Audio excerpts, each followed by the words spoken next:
So in front of us, we have an RTX 2080. This is the XE Gaming by EVGA.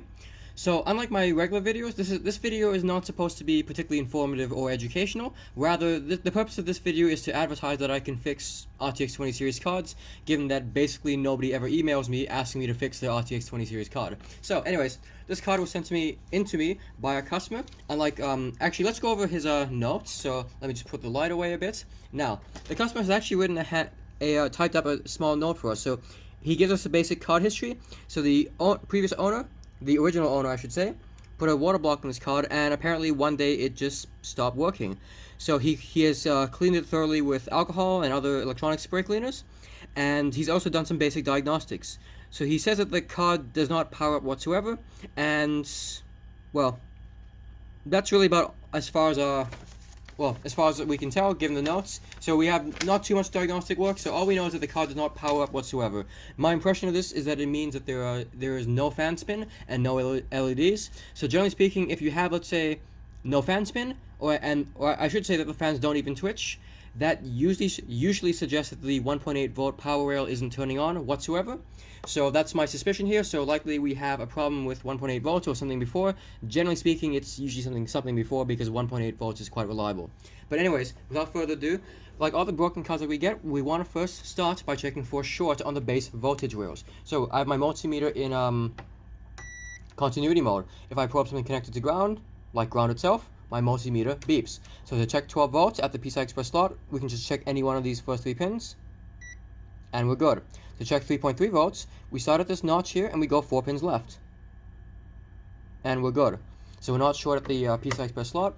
Now we want to check the external power pins, so the 6 pin and the 8 pin.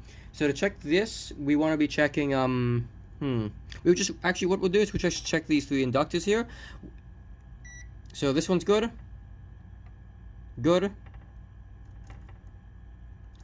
So we don't have a short on any 12 volt rail, where these are the 3 12 volt rails, so we're good. So we're not short on any of the base voltage rails, which means that we now want to go to resistance mode and check for a short on the voltage rails generated by the card itself. So to start with, we want to first start by checking 5 volts. This is the 5 volt rail right here, and as you can see, we have, is that correct? Yeah, 2 mega ohms. Absurdly high, but that's what it says. Okay, so you have 2 mega ohms. Now we want to check 1.8 volts. So generally speaking, a short on 1.8 volts, and it's this one here, by the way. So this inductor here. So a short on 1.8 volts generally indicates a dead or faulty GPU. In this case, we have 6 kilo ohms and rising, so we're good. Now we want to check the PEX rail. This is the PEX rail, by the way. So the PEX rail for these RTX 20 series cards is generally in the 6 ohm range, and we have 7.5, so that's good. And finally, if you don't know, this is the 5 volt USB-C rail. We don't care about this rail, we'll just check the resistance anyways. Again, 1.7 mega ohms, pretty high, so it doesn't seem like we have any problems there. Now we want to check the memory phase. So this we'll get to the memory in a moment, but for time being, we have 58 ohms. So this is normal for Micron GDDR6. If you have, let's say, if you have a card with Samsung, memory, you can expect to see 25 or so ohms. So we're perfectly good. So we have no shorts, or at least we don't seem to have any shorts. Let's go ahead and boot the card and see if what we're missing, if anything. So the owner says that the card doesn't seem to power up. Like I said, I expect to see a power rail missing that's at 1.8 volts or before 1.8 volts.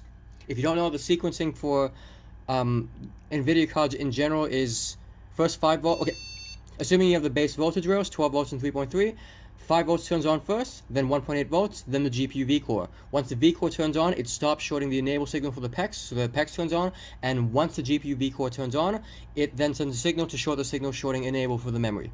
So the memory comes after the V-core and the PEX comes after the V-core. Anyways, so first let's start with 5 volts since it's the first rail. 0.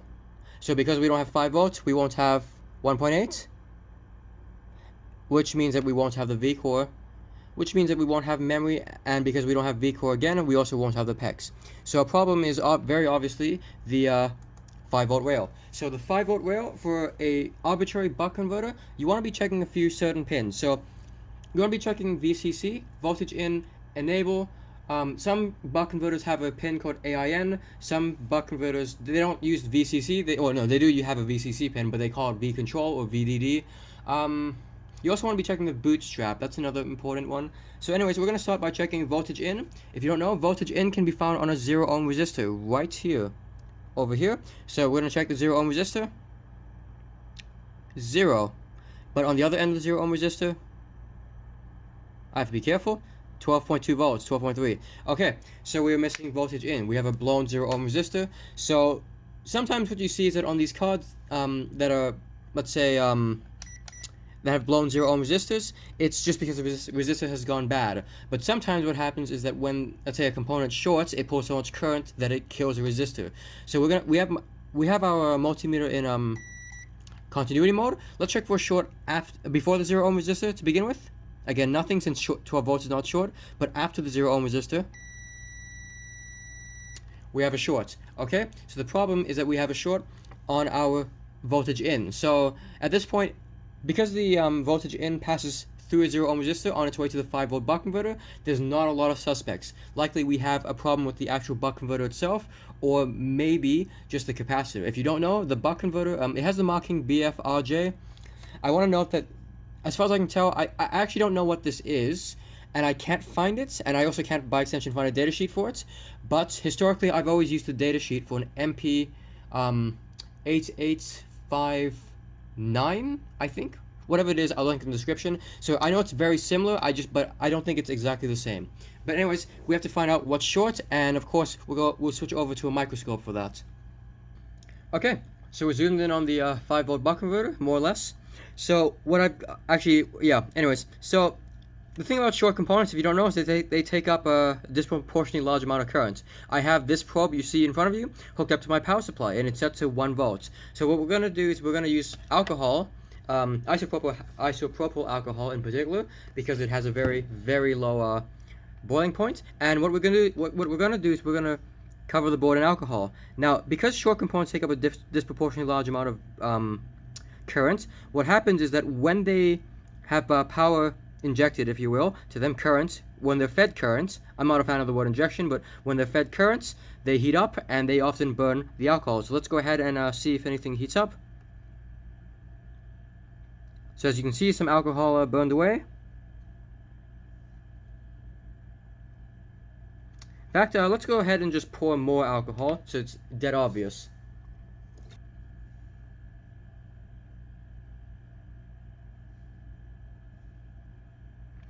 So as you can see, it seems like our problem is either this. Sorry, no. Let's do that again.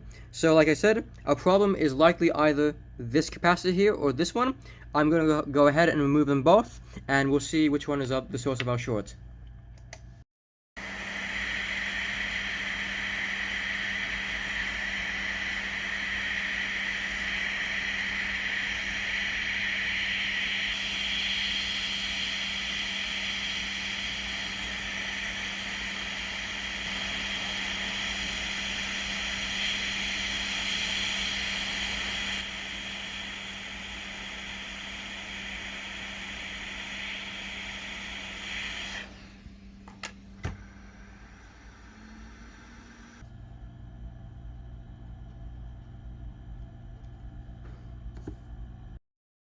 Okay, so as you saw, I replaced the 0 ohm resistor with a 1 ohm resistor. The difference value won't matter, and I also replaced the capacitor. So let's go ahead and boot the card and see if it functions.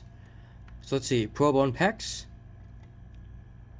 Okay, so the card should be detected.